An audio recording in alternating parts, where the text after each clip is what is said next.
बिस्मिल्लाहिर्रहमानिर्रहीम। अस्सलाम वालेकुम नाज़रीन, इरफान हाशमी आपको अपने शो में लंदन से खुशामदीद कहता हूँ।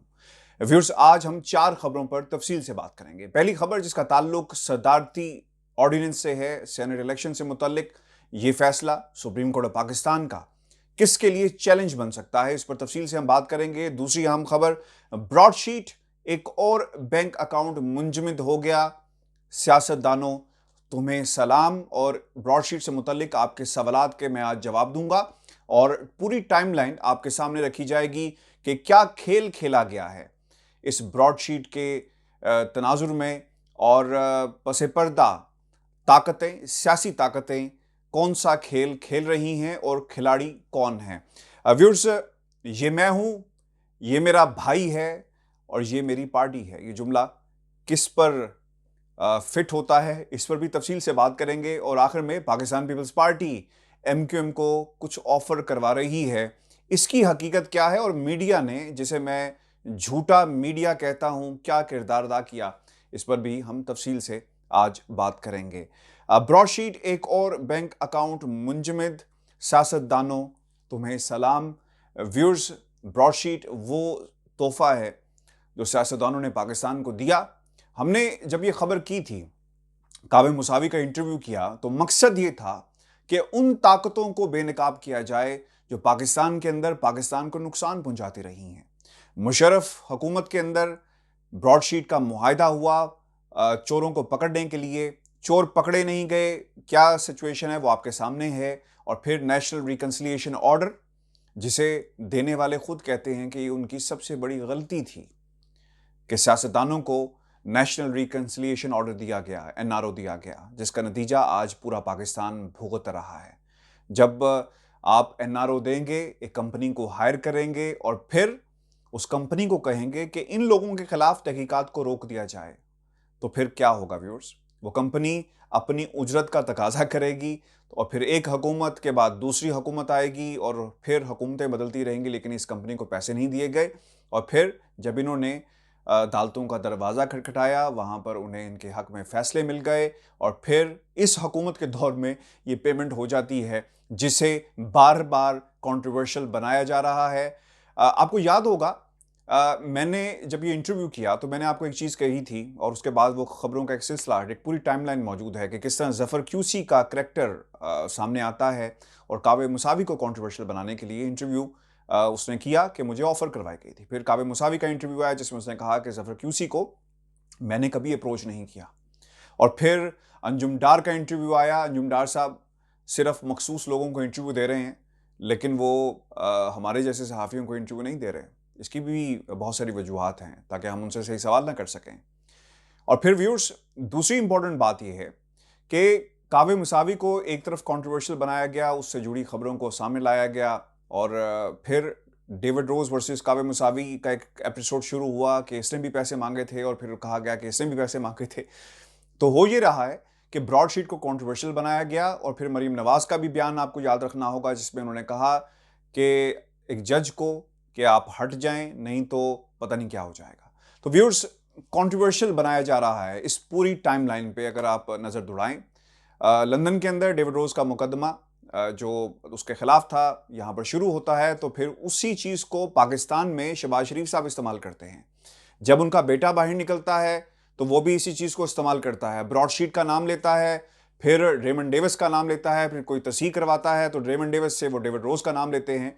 तो ये सब प्लान का हिस्सा है, द ग्रेटर प्लान का हिस्सा है कि इन किरदारों को कंट्रोवर्शियल कर दिया जाए और पाकिस्तान के मीडिया के जरिए इनको पर्सोनिफाई किया जाए कि जनाब देखा, हम कहते थे ना कि ये वो ब्रॉडशीट है जिसने पैसे अदा किए हमें, तो हम सच्चे साबित हुए।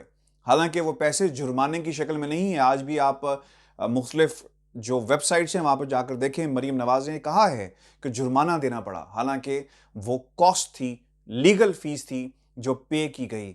जुर्माना अदालत की तरफ से होता है और जुर्माने की अगर कोई कोई इस हवाले से कोई फैसला मौजूद है तो ये लोग कब का उसे मीडिया में उछाल चुके होते हैं, क्योंकि ऐसा कहीं पर भी कोई वर्डिक्ट मौजूद नहीं है। तो व्यूअर्स, आपके सवालात ये थे कि ब्रॉडशीट का केस बरतानिया में चल रहा है या नहीं चल रहा। व्यूअर्स, मैं आपको बता दूं कि ब्रॉडशीट का कोई केस बरतानिया में नहीं चल रहा। ये वो पैसे हैं जो उन्होंने रिकवर करने थे और जो अकाउंट जो हैं वो मुंजमद करवाए गए हैं। और ये आपको मैं कन्फर्म कर रहा हूँ कि एक जो पाकिस्तान के जो असासे हैं, यानी यहाँ पर जो एक बैंक अकाउंट था उसे मुंजमद करवाया गया है, जो 15 फरवरी को जारी किया गया। और मुंजमद करवाकर दिसंबर 28 मिलियन डॉलर वसूल कर चुका है इससे पहले। और हतमी थर्ड पार्टी डेब्ट ऑर्डर के इजरा से मुतल्लिक समात रवां बर्स 30 जुलाई को होगी। इस हुक्म के बाद बैंक को तमाम पाकिस्तानी अकाउंट्स की निशानदेही करना होगी। बसूरत दीगर पाबंदियां लग सकती हैं, बैंक की लाइसेंस भी मनसूख हो सकता है। और ये खबर हम आपसे कंफर्म कर रहे हैं। इससे पहले हमने काव्य मुसावी का इंटरव्यू भी किया था, आपको याद होगा, जिसमें काव्य मुसावी ने कहा था कि मेरे बाकी पैसे मुझे अदा किए जाएं, नहीं तो इस पर मजीद कार्रवाई होगी। ये तोहफा है इन तमाम सियासतदानों का जो पाकिस्तान को दिया गया। आप माजी की हुकूमतों ने ऐसी कंपनीज जो ब्रॉडशीट जैसी कंपनीज हैं जिसे हायर करना चाहिए ताकि झूठी जो चोरी शुदा रकम है उसे पाकिस्तान लाया जा सके, लेकिन टर्म्स एंड कंडीशंस को देखना होगा। इसी बात का तयन कर रही है ये जो इंक्वायरी इस वक्त पाकिस्तान के अंदर जारी है, और इसकी रिपोर्ट्स कमीशन की सामने आएगी तो पता चल सकेगा कि ये मुआहिदा किसने किया था और किस हुकूमत का क्या किरदार रहा, नून लीग का क्या किरदार रहा, उनके दौरे हुकूमत में ये पेमेंट्स क्यों नहीं की गई, उस वक्त की हुकूमत ने क्या कहा, पाकिस्तान पीपल्स पार्टी का क्या किरदार रहा, और ये जो एग्रीमेंट था इसे वेट क्यों नहीं किया गया इंटरनेशनली। जब पाकिस्तान की कमज़ोरी रही है कि जब भी इंटरनेशनली किसी भी प्लेटफॉर्म के ऊपर जो एग्रीमेंट्स होते हैं, हमारे पास शायद इतनी कैपेसिटी नहीं है, या अगर है या जानबूझकर ऐसा किया जाता है जिसका नुकसान पाकिस्तान को होता है। और पता उस वक्त चलता है जब एक हुकूमत जाती है, फिर दूसरी आती है, दूसरी जाती है तो तीसरी आती है। तो पाकिस्तान को जो नुकसान पहुंचाया है इन सियासतदानों ने पहुंचाया है। व्यूअर्स, दूसरी अहम खबर, सुप्रीम कोर्ट का फैसला आ रहा है, ये क्या होगा इस पर तफसील से हम बात करेंगे। पाकिस्तान से हमें ज्वाइन करेंगे senior advocate Supreme Court of Pakistan Aziz Sadiq sahab. बहुत शुक्रिया सर आपके वक्त का। अस्सलामुअलैकुम इरफान हाशमी साहब, आपको भी बहुत शुक्रिया। और आपको पाकिस्तान बहुत मिस कर रहा है भाई।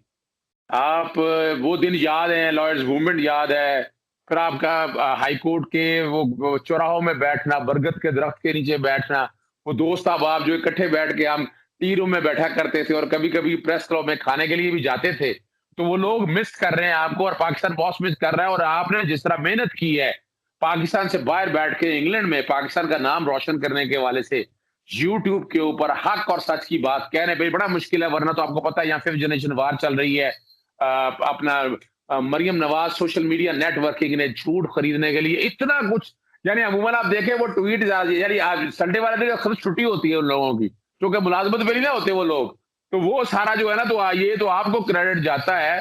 तो इसलिए पाकिस्तान आपको बहुत मिस कर रहा है। को लगता है जब यहाँ आएंगे कोई ग्रैंड पार्टी अभी चल रही है आपकी शान में। सर वालेकुम अस्सलाम सर, आपका बहुत शुक्रिया, वेरी काइंड ऑफ यू। और लोग जो भी करते रहें, चाहे वो किसी भी जमात से होंगे, हमारी कोशिश होगी कि हम हक और सच की सहाफत करते रहें। सर, आप तो बहुत ही मेहरबान थे जिस तरह आपने अल्फाज इस्तेमाल किए, लेकिन सर पाकिस्तान का सियासतदान मेहरबान नहीं है, इस पर भी मैं तफसील से बात करूंगा। मैंने आज आपको जो मदऊ किया है सईद साहब, वो इसलिए कि लोग इस वक्त बात कर रहे हैं कि बड़ा इंपॉर्टेंट फैसला आने वाला है सुप्रीम कोर्ट ऑफ पाकिस्तान का सेनेट इलेक्शन से हवाले से। तो सूरत हाल क्या है अगर ये फैसला सदारती जो ऑर्डिनेंस था इसे मान लिया जाता है, तस्लीम कर लिया जाता है, सुप्रीम कोर्ट कहता है कि ठीक है जनाब इसी बुनियाद के ऊपर इलेक्शन करवाए जाए, तो अपोजिशन के लिए मुश्किलात क्या होंगी? और दूसरी सूरत में अगर इसको कहा यह जाता है कि सीक्रेट बैलेटिंग के तहत ही करवाया जाएगा, तो पाकिस्तान तहरीक इंसाफ के लिए क्या मुश्किलात होंगी, इस पर बात करें। एंड आई थिंक ये भी सवाल होना चाहिए कि शफाफियत जो इलेक्शन में होनी चाहिए जिसका ताल्लुक पाकिस्तान की आवाम से है, तो वो कहां खड़े होंगे, क्योंकि शफाफियत तो खत्म हो जाएगी। यही मुद्दा है इस गवर्नमेंट का कि इलेक्शन को शफाफ बनाया जाए। सर बहुत शुक्रिया इरफान हाशमी साहब। पहले हम डिस्कस कर लेते हैं सियासी पहलू, हम बाद में बात करते हैं। पहले जो कि कल बड़ा अहम दिन है और सुप्रीम कोर्ट इलेक्शन होने से कबल उस पर ओपिनियन देने जा रही है, तो यहीं से आप समझ आना चाहिए आम आदमी को कि फैसला क्या तवक्को किया जा रहा है। देखिए, दो पॉसिबिलिटीज हैं। एक के लिए आपने पता है कि जिसके लिए वो शो डालते रहे रजा रबानी, सो कॉल्ड वो जमहूरियत के जो पारसा हैं, जो फिफ्थ जनरेशन वार के फ्रंट लाइनर हैं, और फारूक नाइक साहब ले लें, एडवोकेट जनरल सिंध ले लें, और हमारी बार और सिंध बार काउंसिल के बार एसोसिएशन के हवाले से सलाउद्दीन साहब आए। फिर वो पाकिस्तान बार काउंसिल ने मंसूर हसन अवान को खड़ा किया। यानी यानी ये बार काउंसिल का इशू कहाँ से हो गया? एक जज साहब की बेटी की शादी, तो चंद हम सीनियर वोकला वहां बैठ के यही बात कर रहे थे कि ये बार एसोसिएशन बार काउंसिल क्या पीडीएम की आला कार बन चुकी हैं? उनके एजेंडे पे चल रही है, हर इश्यू पे बैठ के प्रेस रिलीज जारी कर देना और ये सारे मामले को लेके चलना, तो बड़ा लम्हा है फिक्री। और ये भी सवाल कर रहे थे, ये पैसे हमारे बार काउंसिल या बार एसोसिएशन से तो नहीं फीस अदा की जा रही? इनका रहना सहना आना जाना, ये सारे खर्चे कौन बर्दाश्त कर रहा है? ये सवाल किसी को पूछे जाएंगे। बहरहाल पहले मैं बताता चलूं, इन इन लोगों का ओपिनियन ये था कि ये रेफरेंस वापस कर दिया जाए। मैं चूंकि स्टूडेंट ऑफ लॉ और आइन के आर्टिकल 186 में सुप्रीम कोर्ट की ड्यूटी है, लफ्ज मैं ड्यूटी कह रहा हूं, सुप्रीम कोर्ट पाबंद है उस सवाल पे जवाब देने का। वापस करने का तो सवाल ही पैदा नहीं हो सकता। वो सवाल हाँ या ना में हो सकता है। यानी वो सवाल क्या है, आइन के आर्टिकल 2 सेनेट के इलेक्शन आइन के आर्टिकल 226 के तहत हैं या नहीं? सुप्रीम कोर्ट कहती है कि सेनेट के इलेक्शन अंडर द कॉन्स्टिट्यूशन है, तो बात यही खत्म होगी, फिर तो खुफिया रायशुमारी से होंगे। लेकिन मैं नहीं ये तवक्को कर रहा। जो मेरा अपना एक्सपीरियंस है, जो सारी हियरिंग को देख के जज करने के बाद जो मैं प्रिडिक्ट कर रहा हूं या मैं अपने तजर्बे से ये बात कर रहा हूं, सुप्रीम कोर्ट इस पे अपनी राय देगी। और राय क्या देगी, पॉसिबिलिटी क्या है? एक पॉसिबिलिटी मैंने आपके सामने रख दी है कि वो कहेगी अंडर द कॉन्स्टिट्यूशन है। दूसरी पॉसिबिलिटी बड़ी अहम है कि ये इलेक्शन जो है under the constitution he article 59 के तहत, वो बड़ी क्लैरिटी के साथ है। और उसकी वजह यह है कि लिखा हुआ है all election under the constitution are through अपना secret ballot except chief minister और प्राइम मिनिस्टर। अब under the constitution chairman senate, deputy chairman, speaker national assembly, deputy national speaker national assembly, president, ये सारों का जिक्र हम कर चुके हैं। अगली बात जो है ना वो याद रखनी है इरफान हाशमी साहब, आईने पाकिस्तान 1973 जो है ना, ये कभी भी नॉन ट्रांसपेरेंसी की इजाजत नहीं देता, ये कभी भी करप्शन का दरवाजा नहीं खोलता। इट्स अ सोशल कॉन्ट्रैक्ट, इमरानी मुआहिदा है और ये लिविंग डॉक्यूमेंट है। सुप्रीम कोर्ट को इस हवाले से अब एक बात जो है ना, सुप्रीम कोर्ट देखे पार्लियामेंट को तो अब नहीं कह सकती है। यानी अगर वो कह देती है अंडर द कॉन्स्टिट्यूशन है, फिर तो आइन में तरमीम करना होगी और आइनी तरमीम पेंडिंग है। लेकिन आइन के तहत तीसरी जो बात मैं करने लगा हूं आपके सामने, इलेक्शन कमीशन को आइन के आर्टिकल 218(3) के तहत कह सकती है कि इलेक्शन आपने ट्रांसपेरेंट कराने हैं, ऑनेस्ट कराने हैं, फेयर कराने हैं और corrupt practice should be guarded. वतन पार्टी का केस मौजूद है, कई और मेरे अपने के हवाले से कई केस मौजूद है, और उसमें फिर मैं ओपन ना सही लेकिन आइडेंटिफाइबल वोट बायोमेट्रिक से और काउंटर फाइल के ऊपर नंबर लगने के हवाले से वो चीज क्लियर आ जाएगी। और ये भी मौत है, ये दो पॉसिबिलिटीज मैं आपके सामने रख रहा हूं, ये भी मौत है उनके लिए। यानी मिसाल के तौर पर अगर अगर आप छोटी सी बात देखें, हमने वैसे मुकमका हो गया, जो बातें करते थे डूबने का मकाम है नवाज शरीफ के लिए, मरियम नवाज साहिबा के लिए, बाकी पीपल्स पार्टी के लिए, जमीयत उलमा इस्लाम के लिए, जो बड़ी बातें करते थे ना कि सेनेट के इलेक्शन नहीं होंगे, वो कोई मुकमका नहीं होगा। ये पंजाब में क्या हुआ है? वो ठीक है, जॉर्ज परवेज लाई ने रोल प्ले किया है, उन्होंने बैक कॉर्नर में जो कोई भी है, चेहरे तो सारे नंगे हो गए ना उन सब लोगों के, और क्लैरिटी के साथ बात आ गई है।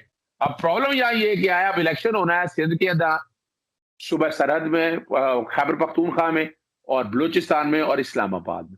अब इस्लामाबाद में अगर मिसाल के तौर पर वो वोट तोड़ने की बातें कर रहे हैं, अगर पीटीआई के वोट टूटे होते तो एमक्यूएम में क्या करने गए हैं? एमक्यूएम में पीपल्स पार्टी उनके वहां बातें बड़ी होती थी, वहां गए हैं। और याद रखिएगा, एमक्यूएम मैं नहीं समझता, एमक्यूएम सवाल ही पैदा नहीं होता कि पीपल्स पार्टी को इस हवाले से सेनेट के हवाले से सपोर्ट करेगी। दूसरा, वो जमात इस्लामी का वोट, वो मुझे मेरे लिए भी दचका है, लेकिन मौलाना सिराजुल हक साहब वो भी रवायती सियासतदान की तरह बैठ गए, हालांकि वो सेनेटर मुंतखब हुए थे पीटीआई के वोटर से, और 1000 बार सोचना चाहिए था उन्हें। ये बिल्कुल सोचना चाहिए था, लेकिन खैर ये सियासत है सर, और सियासतदान यही करते आए हैं। ये मैं हूं, ये मेरा भाई है और ये मेरी पार्टी है। ये जुमला मरीम नवाज पर बिल्कुल फिट बैठता है।